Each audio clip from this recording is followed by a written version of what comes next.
జగన్మోహన్ రెడ్డి గారు ఓ పెద్ద ముద్దాయి అంటే చాలా కేసుల్లో ముద్దాయి అని, అన్ని ఆర్థిక సంబంధిత కేసులు. భారతదేశంలోనే ఒక ప్రత్యేకత సంచరించుకున్న కేసుల్లో జగన్మోహన్ రెడ్డి గారు ప్రధాన ముద్దాయి. A1 ఆంధ్రప్రదేశ్ రాష్ట్రంలో, లేకుంటే ఉభయ రాష్ట్రాల్లో, చాలా రాష్ట్రాల్లో కూడా A1 అంటే జగన్మోహన్ రెడ్డి గారి పేరే చెబుతారు. A1 ఈయన, A2 ఆయన, ఇట్లా అంతా ఉన్నారు. ఆయన పైన 11 కేసులు రిజిస్టర్ కాబట్టడం సిబిఐ చేత, వాళ్ళ కేసు దర్యాప్తు చేయటం, 43,000 కోట్ల రూపాయల అవినీతికి ఇతను పాల్పడ్డాడు. ఇతని వలన ఆంధ్రప్రదేశ్ రాష్ట్ర ఖజానాకు గండిపడింది అని సిబిఐ దర్యాప్తు చేసి క్షుణ్ణంగా ఇతని పైన 2012లో 11 ఛార్జ్షీట్లు వేయటం జరిగింది. అది అందరికీ తెలుసు. 18 నెలలు ఇతను రిమాండ్ ఖైదీగా చంచలగూడ జైల్లో హైదరాబాద్లో ఉన్నాడు. ఇతను రిమాండ్ ఖైదీగా, అది అందరికీ తెలుసు. ఎట్టకేలకు బెయిల్ వచ్చింది. బెయిల్ ఇచ్చేటప్పుడు కూడా సాక్షాత్తు సుప్రీంకోర్టు జడ్జెస్ డివిజనల్ బెంచ్ ఇంత తక్కువ సమయంలో ఇన్ని కోట్ల రూపాయలు ఇతను ఎలా సంపాదించగలిగాడో క్షుణ్ణంగా దర్యాప్తు చేయండి అని ఇన్వెస్టిగేటింగ్ ఏజెన్సీని ఆదేశించడం జరిగింది. అదే సందర్భంలో డివిజన్ బెంచ్ జడ్జి గారు వాళ్ళు కామెంట్ చేశారు, ఆర్థిక పరమైన కేసులు చాలా ప్రమాదకరమైనవి ఈ జగన్మోహన్ రెడ్డి గారి కేసులోనే. హత్య కేసు అంటే మనం కంగారు పడాల్సిన పర్లేదు, ఏదో ఇద్దరు వ్యక్తుల వల్ల గ్రూపుల మధ్య జరుగుతుంది.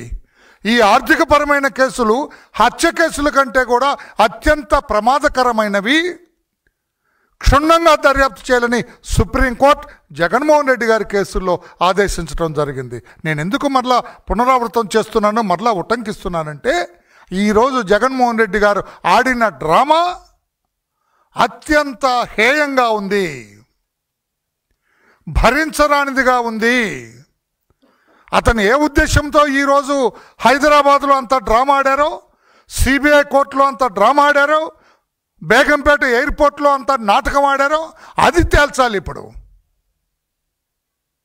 అతను కేసుల్లో నేరం చేశాడా, ప్రజల సొమ్ము కొట్టేశాడా, తిన్నాడా లేదా అనేది ఒక సందర్భమైన అది విచారణ అయితే, ఈ రోజున అతను ఆడిన డ్రామా హైదరాబాద్ నగరంలో ఎందుకు అటువంటి డ్రామా ఆడారు, ఎందుకంత ప్రమాదభరితంగా వ్యవహరించాడో అది తేల్చాలి. ఇప్పుడు ఏమైంది?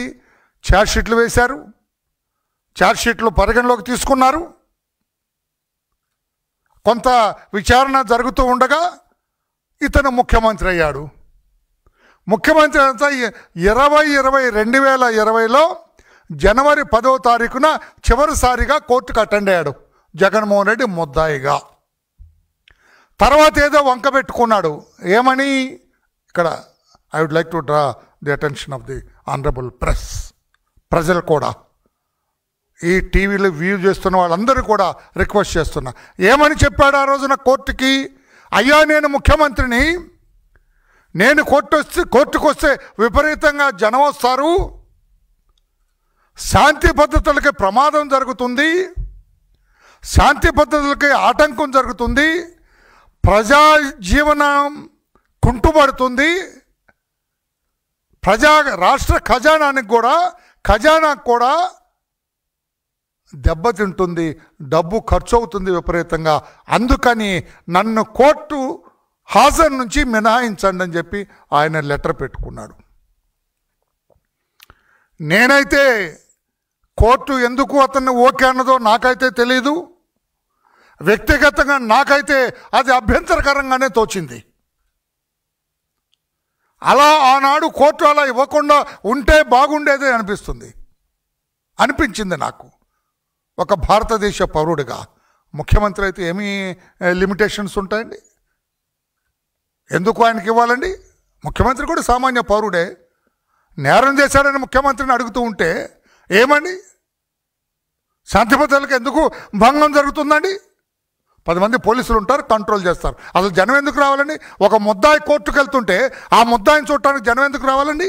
ఆయన ముద్దాయి ఏమన్నా దేశభక్తుడా, ఏమన్నా మహాత్మా గాంధీయా, లేకుంటే సర్దార్ వల్లభాయ్ పటేలా? కోర్టుకు వస్తుంటే చూడటానికి ఏమన్నా దేశ సేవ చేసి స్వాతంత్రం కోసం పోరాడి జైలుకి వెళ్తున్నాడా? దుంపల దగ్గర ప్రజల సొమ్ము కొట్టేశాడయా, 43,000 కొట్లేశాడయా, ఆర్థిక ఉగ్రవాదితో సమానమయ్యా, హత్య కేసు కంటే ఘోరమైన తప్పిదాలు చేశాడయా, 18 నెలలు జైల్లో ఉన్నాడయా అని కోర్టులు స్పష్టంగా చెబుతుంటే శాంతి భద్రతలకు విఘాతం ఏంటండి? డబ్బు ఖర్చు అయితే నీకంటే ప్రజలను మేము పెట్టుకుంటాం, మేము భరిస్తాం. 100 రూపాయలు దొంగతనం పత్రికా సోదరులు దయచేసి వినాలి సార్, ఇది ఇట్లా జరిగితే కరెక్ట్ కాదండి. న్యాయస్థానాలు కూడా ప్రత్యేకంగా చూడాలండి ఈరోజు జరిగిన వ్యవహారాన్ని. జస్ట్ లైక్ దట్ వదలటానికి లేదండి. 100 రూపాయల దొంగతనం కేసు ఇన్వెస్టిగేట్ చేయడానికి 10,000 రూపాయలు ఖర్చు పెడుతుంది ప్రభుత్వం. ఏదో మీరు అర్థం అయిందా? 100 రూపాయల దొంగతనం కేసు దర్యాప్తు చేయటానికి ప్రభుత్వం 10,000 రూపాయలు ఖర్చు పెడుతుంది. 10,000 రూపాయలు ఖర్చు అవుతుంది కదా, 100 రూపాయల దొంగతనం వదిలేయమంటే వదిలేదండి. చట్టం, వ్యవస్థ ఒక దొంగని దొంగగానే చూడాలా? 100 రూపాయలు దొంగతనం చేస్తే 10,000 రూపాయలు ఖర్చు ఎందుకని వదిలేస్తామా? జగన్మోహన్ రెడ్డి అడుగుతుంది అట్లాగే ఉంది. నేను ముఖ్యమంత్రిని అయ్యాను కాబట్టి దొంగని అయ్యి ఉండొచ్చు, దోపిడీదారిని అయ్యి ఉండొచ్చు, ప్రజల సొమ్ము కొట్టేసి ఉండొచ్చు. ముఖ్యమంత్రిని కాబట్టి నన్ను హాజరు మినహాయించమంటే అది సభవా? న్యాయస్థానాలు చెప్పాలా? ప్రజాధనం వృధా అవుతుందంటే మరి అది కూడా వదలండి. 100 రూపాయలకి 1,000 రూపాయలు 10,000 ఎందుకు ఖర్చు పెడతారండి? వదిలేయండి దర్యాప్తు. ఐ డోంట్ థింక్ అది కరెక్ట్ కాదు. భారతదేశంలో ఒక పౌరుడిగా నేనంటున్నది కరెక్ట్ కాదు, వదలటానికి లేదు. గతంలో ఎంతమంది రాలేదండి? మాజీ ప్రధానులు కోర్టుకు రాలేదా? ఏఆర్ అంతులే మహారాష్ట్ర ముఖ్యమంత్రిగా ఉండగా కోర్టుకు వచ్చాడు. ముఖ్యమంత్రిగా ఉండగానే ఆయనకు జైలు శిక్ష పడింది. ఎంతోమంది మాజీ ముఖ్యమంత్రులు కోర్టుకయ్యారు, వచ్చారు. ఏమో ప్రత్యేకమా? ఈరోజు నా పాత్రికేయ సోదరులారా, ఆయన కావాలని కోర్టులో ఏదైతే తాను ఆ రోజున చెప్పాడో, నేను వస్తే శాంతి భద్రతలకి విఘాతం కలుగుతుందని చెప్పాడు. ఆ రోజున ప్రభుత్వ ఖజానాకి గండి పడుతుందని చెప్పాడు, ప్రజా జీవితానికి ఆటంకం కలుగుతుందని చెప్పాడు. కనుక కోర్టులో పిటిషన్ వేశాడు కనుక అది నిజమే, అది సబబే అని కోర్టుకు తెలియజేయటం కోసం ఆ పనికిరాని రాసిన జగన్మోహన్ రెడ్డి అనే వ్యక్తి ఈ రోజు నేను తారాచకం సృష్టించాడు. మీరు ఎంత ప్రచారం చేస్తే అన్ని ఆశీస్సులు జగన్మోహన్ రెడ్డి గారికి వస్తాయి. మీరు ఎంత విష ప్రచారం చేస్తే అంత తండోపతండాలుగా జనం ఆయన్ని చూడటానికి వస్తున్నారు అనే విషయాన్ని మీరు గ్రహించలేకపోతున్నారు. అది మీ కర్మని కూడా ఈ సందర్భంగా నేను చెప్పదలుచుకున్నాను. ఒక చిత్రం, ఇంకొక విచిత్రం అనిపించింది. కొన్ని సోషల్ మీడియా ఉన్నాయి, వాళ్ళ అకౌంట్స్ అవన్నీ కూడా సోషల్ మీడియాలు వేరే కాదు, వారు కావాలని ప్రవేశపెట్టినటువంటి సోషల్ మీడియా అకౌంట్లు, యూట్యూబ్లు, ఛానల్స్ ఇవాళ ఏమని ప్రచారం చేశారంటే చాలా దురదృష్టకరం. ఇక్కడ మన విజయవాడ పరిసర ప్రాంతాల్లో మావోయిస్టుల్ని అనేటువంటి అనుమానంతో మావోయిస్టుల్ని కొంతమందిని అదుపులోకి తీసుకున్నారు ఆంధ్ర పోలీసులు. అదుపులో తీసుకుంటే వాళ్ళు రాస్తారు సోషల్ మీడియాలో, వారికి సంబంధించిన ఛానల్స్, జగన్మోహన్ రెడ్డి గారు ఆయన పిలిపించారంట, చంద్రబాబు నాయుడు గారి మీద అటాక్ చేయడం కోసం పిలిపించాడు అనేటువంటి మాటలు. మాసం ఈ బుద్ధి ఉందా బుద్ధి లేదని అడుగుతా ఉన్నా. ఏమయ్యా చంద్రబాబు నాయుడు గారు, మీకున్నటువంటి అకౌంట్స్ లో, మీకున్నటువంటి సోషల్ మీడియా ఛానల్స్ లో ఈ విధంగా ప్రచారం చేసి సంతృప్తి పడాలని అనుకోవటం అంత దురదృష్టకరమైనటువంటి విషయం ఏమైనా ఉందా అని అడుగుతా ఉన్నా. మీ అందరికీ తెలుసు, కాగర్ ఆపరేషన్ బ్లాక్ ఫారెస్ట్ అనే దాని మీద కేంద్ర ప్రభుత్వం ఒక స్కీమ్ లాంటి దాన్ని తీసుకుని నక్సలైట్లను అణిచివేయాలనే ఉద్దేశంతో ఇవాళ హిట్ మ్యాన్ అని ఆయన్ని హెడ్మా అనే ఆయన్ని పట్టుకున్నారు. మరి పట్టుకున్నారో ఎన్కౌంటర్ కాల్చేశారు, చనిపోయారు. అక్కడ ఆ పరిసర ప్రాంతాల్లో ఉన్నటువంటి విచారణ వల్ల ఓ 40 మందో 30 మందో 50 మందో విజయవాడలో షెల్టర్లో ఉన్నారనే సమాచారాన్ని తెలుసుకుని వారిని అరెస్ట్ చేశారు. దానికి జగన్మోహన్ రెడ్డి గారి మీద బురద తెలియటటువంటి కార్యక్రమం చేస్తున్నారని ఎంత నీచానికి దిగజారిపోయారో నాకు అర్థం కాల.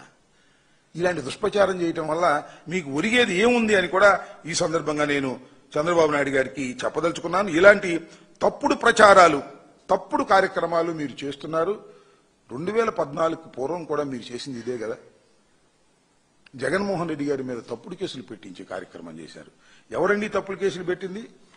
మీ అందరికీ గుర్తుందో లేదో, అశోక్ గజపతిరాజు, ఎర్రవనాయుడు. పాపం ఎర్రవనాయుడు గారు లేరు అనుకోండి, వాళ్ళు అశోక్ గజపతి నాయుడు గారు గవర్నర్ గా ఉన్నారు. వీళ్ళ చేత కదా కాంగ్రెస్ పార్టీతో లాలూచీ పడి కాంగ్రెస్ పార్టీతో కలిసిపోయి, ఎలాంటి కాంగ్రెస్ పార్టీ? కాంగ్రెస్ పార్టీకి వ్యతిరేకంగా ఏర్పడినటువంటి తెలుగుదేశం పార్టీకి అధినాయకుడిగా ఉన్నటువంటి నారా చంద్రబాబు నాయుడు గారు జగన్మోహన్ రెడ్డి గారి మీద కేసులు పెట్టించడం కోసం సాక్షాత్తు వ్యతిరేక పార్టీ అయినటువంటి కాంగ్రెస్ తో చేతులు కలిపి కుట్రలు చేసి జగన్మోహన్ రెడ్డి గారి మీద ఇలాంటి తప్పుడు కేసులు పెట్టి 16 మాసాలు జైల్లో పెట్టారే. అయితే ఏమైనా అయిందా? ఏం జరిగింది 16 మాసాలు జైల్లో ఉంటే? అన్నిటినీ ఎదుర్కొన్నాడు, ప్రజాదరణ పొందగలిగాడు, తిరిగి రాష్ట్రానికి ముఖ్యమంత్రి అయ్యి 5 సంవత్సరాలు పరిపాలన చేయగలిగాడనే విషయాన్ని దయచేసి మర్చిపోవద్దని ఎల్లో మీడియాకి, చంద్రబాబు నాయుడు గారికి ఈ సందర్భంగా గుర్తు చేస్తున్నా. ఇవాళ కూడా మళ్ళీ మొదలు జగన్మోహన్ రెడ్డి గారు అక్రమ కేసులు, అన్యాయమైన కేసులు, మెట్లు ఎక్కుతున్నాడు, మెట్లు దిగుతున్నాడు. ఇంకోదామని రాస్తారండి 5 నిమిషాల కింద హంగామానా అని. ఎవరు చేశారు హంగామా? కోర్టు వారు ఆదేశించారు. కోర్టు వారు ఆదేశాల ప్రకారం జగన్మోహన్ రెడ్డి గారు వెళ్లి నాంపల్లి సిబిఐ కోర్టులో హాజరయ్యి తిరిగి వచ్చారు. దీనికి ఇంత హంగామా చేస్తారా? ఎవరు చేశారు? మీరు చేశారు. ఈటీవీ, ఈనాడు, ఆంధ్రజ్యోతి, ఏబిఎన్, టీవీ5 ఇంత హంగామా అవసరమా బాబు? ఆలోచించుకోండి మీరు. జగన్మోహన్ రెడ్డి గారు కోర్టు ఆదేశాల ప్రకారం నాంపల్లి కోర్టుకు వెళ్లి హాజరై తిరిగి వస్తున్న దానికి ఇంత హంగామా చేయాల్సిన అవసరం ఉందా? ఉదయం నుంచి సాయంత్రం దాకా ఓదరగొట్టే కార్యక్రమాలు చేసి జనానందరినీ పంపించింది మీరే అనే విషయాన్ని దయచేసి మర్చిపోవద్దని కూడా ఈ సందర్భంగా నేను చెప్పదలుచుకున్నాను. ఈ విధంగా దుష్ప్రచారం చేసేటటువంటి కార్యక్రమాలకు నారా చంద్రబాబు నాయుడు గారు దిగజారిపోయేటటువంటి కార్యక్రమాలు చేస్తున్నారు. దీన్ని బట్టి అర్థమవుతుంది ఏంటంటే చంద్రబాబు నాయుడు గారి పరిస్థితి రోజు రోజుకి దిగజారిపోయే పరిస్థితి. ఎప్పుడు అవకాశం వస్తే అప్పుడు చంద్రబాబు నాయుడు గారిని గద్దె దింపాలనేటువంటి ఉద్దేశంతో ప్రజలు ఉన్నారు. కాకపోతే టైం లేదు, ఇంకా టైం ఉంది. 3.5 సంవత్సరాల పాటు మీకు అవకాశం ఉంది కాబట్టి ఆ 3.5 సంవత్సరాలు ఎదురు చూస్తున్నారు. జగన్మోహన్ రెడ్డి గారి మీద మీరు చేసేటటువంటి తప్పుడు ప్రచారాలన్నీ కూడా వారికి ఆశీస్సులు అవుతాయనే విషయాన్ని మీరు దయచేసి మర్చిపోవద్దని కూడా ఈ సందర్భంగా చెప్పదలుచుకున్నాను. ఇప్పటికైనా దుష్ప్రచారాన్ని మానుకొని వాస్తవాలను ప్రజలకు చెప్పేటటువంటి కార్యక్రమం చేయవలసిందిగా కూడా ఆ మీడియాకి, చంద్రబాబు నాయుడు గారికి నేను ఈ సందర్భంగా చెప్పదలుచుకున్నాను. మీరు ఎంత గొడవ చేసినా, ఎంత గందరగోళం చేసినా ప్రజలు ఆలోచించేది ఒక్కటే. మీరు ప్రజలకు ఏం చేశారని ఆలోచిస్తారు తప్ప మీరు జగన్మోహన్ రెడ్డి గారి మీద ఎంత బురదల్లారు అని ఆలోచించరు. మీరు ఎంతమంది మీద కేసులు పెట్టారు అని ఆలోచించరు. మీరు ఎంతమందిని అరెస్ట్ చేశారు అని ఆలోచించరు. మీరు ప్రజలకు ఏమి చేశారు, ప్రజలకు ఇచ్చిన వాగ్దానాలు నెరవేర్చారా లేదా అనే దాని మీదే ప్రజలు ఆలోచన చేస్తారు తప్ప మీరు చేసే దుష్ప్రచారాల వల్ల ప్రజలు అన్నీ కూడా గమనిస్తున్నారని, రాబోయే కాలంలో జగన్మోహన్ రెడ్డి గారికి నిండు ఆశీస్సులతో ప్రజలు ఆయన పక్షాన ఉన్నారని, మిమ్మల్ని దించడానికి ఎదురు చూస్తున్నారనే విషయాన్ని మీరు గమనించవలసిందిగా కూడా ఈ సందర్భంగా నేను చెప్పదలుచుకున్నాను.